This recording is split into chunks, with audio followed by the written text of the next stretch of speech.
వచ్చి ఎక్కడ బాగుంటుంది, ఎక్కడ ఏదో అలా అలా పిట్టకథలు చెప్పకుండా బాగా లోతైన వాక్యం, తప్పును గద్దించే వాక్యం ఎక్కడ దొరుకుతుందని నేను ఎంక్వైరీ చేసుకున్నప్పుడు ఇక్కడని చెప్పారు. ఇక్కడికి వచ్చాము. ప్రతి ఆదివారం వస్తుంటాం. నేను మా చిన్నప్పటి నుంచి మా అమ్మాయిని తీసుకుని మా వారికి తెలియకుండా దొంగచాటుగా వచ్చే పరిస్థితులు మావి. అన్యులం కనుక ఒప్పుకోరు కదా ఇంట్లో.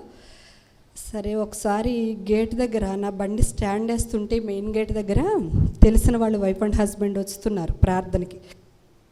ఏంటండి 2-3 వారాల నుంచి నేను చూస్తున్నాను మీరు వస్తున్నారు, మీరు ప్రేయర్కి వస్తున్నారు అని అడిగితే, మేము క్రిస్టియన్స్ కాకపోయినా వస్తున్నామండి, ఒక అద్భుతం దేవుడు మా జీవితంలో జరగదు అనుకున్న ఒక అద్భుతం చేశాడు, అందుకని మేము ఇలా ప్రభువులోకి వచ్చాము, వస్తున్నాము అన్నారు.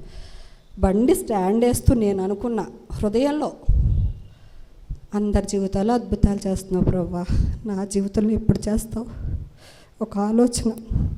పడి ప్రార్థన చేసింది లేదు, అదే పనిగా ఎవరి ప్రార్థన సహాయం కోరింది కూడా లేదు. హృదయంలో అనుకున్నది కూడా దేవుడు తెలుస్తుంది కనుక, దేవుడు హైదరాబాద్లో మాకు 900 గజాల ల్యాండ్ ఉంది. అది ప్రాపర్గా అక్కడ వాళ్ళం అయినప్పటికీ అది ఆక్రమించుకోవడం ఎలా అంటే, చుట్టుపక్కల ఉన్న బిల్డింగ్లన్నీ పడగొట్టేసిన వేస్టేజ్ ఉంటుంది కదా, అక్కడ తీసుకొచ్చి చేసేస్తారు. ఇంకా చెత్త చుట్టుపక్కల డంపింగ్ యార్డ్లా చేసేసారు దాన్ని.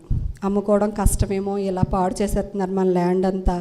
అది నా పేరు ఉంది, నా పేరు మీద ఉంది. అయితే పాడు చేసేస్తున్నారు, ఏం చేద్దాం అనుకుంటే అద్భుత రీతిగా నేను దేవుణ్ణి ఆ హృదయంలో అనుకున్న మాటే తప్పితే అసలు దేవుణ్ణి అడిగింది కూడా లేదు. హృదయాంతరంగాలు ఎరిగిన దేవుడు ఆ ల్యాండ్ 90 లక్షలకు అమ్ముడుపోయేలా చేసావండి. దేవుడు చాలా అద్భుతం చేశాడు. పడి నేను అడగలేదు. మా వారు వచ్చి సైన్ చేసేయి అమ్మేస్తాను అంటే సైన్ చేస్తాను, అమ్మేశారు. కానీ దేవుడు నా హృదయంలో వచ్చిన ఒక ఆలోచనతోనే ఆ కార్యం చక్కబెట్టేశాడు మనుషులు ఉన్నప్పుడే. అసలు దేవుడు కార్యాలు అద్భుతాలు. ఈ మందిరానికి వచ్చిన తర్వాత నేను మేలుడు బాగా పొందుకున్నానండి. వాక్యం చాలా నచ్చింది, మేలుడు బాగా పొందుకున్నాను. తప్పును తప్పు అనే చెప్పే పాస్టర్ గారు దొరకడం కూడా ధన్యతేనండి. కథలు చెప్పి దీవెనలు చెప్పి పంపించేస్తారు కొంతమంది, చూస్తున్నాం కదా. కానీ దేవుడు మహాకృపను బట్టి అలా కాకుండా మేము కోరుకున్నది ఊహించినది జరిగి మా చేతికి డబ్బు వచ్చేలాగా మమ్మల్ని అందరినీ అన్ని జాగ్రత్తలు ముందుగానే దేవుడు చేశాడండి. దేవుడు చేసి మమ్మల్ని ఈ రోజున ఇలా నిలబెట్టాడు. దేవుడికి వేలాది వందనాలు స్తుతులు తెలియచేసుకుంటున్నామండి. మా అమ్మాయికి ఎంసెట్ ఎగ్జాము, ఈ అవకాశం ఇచ్చినందుకు పాస్టర్ గారికి వందనాలండి. థ్యాంక్ యూ అండి.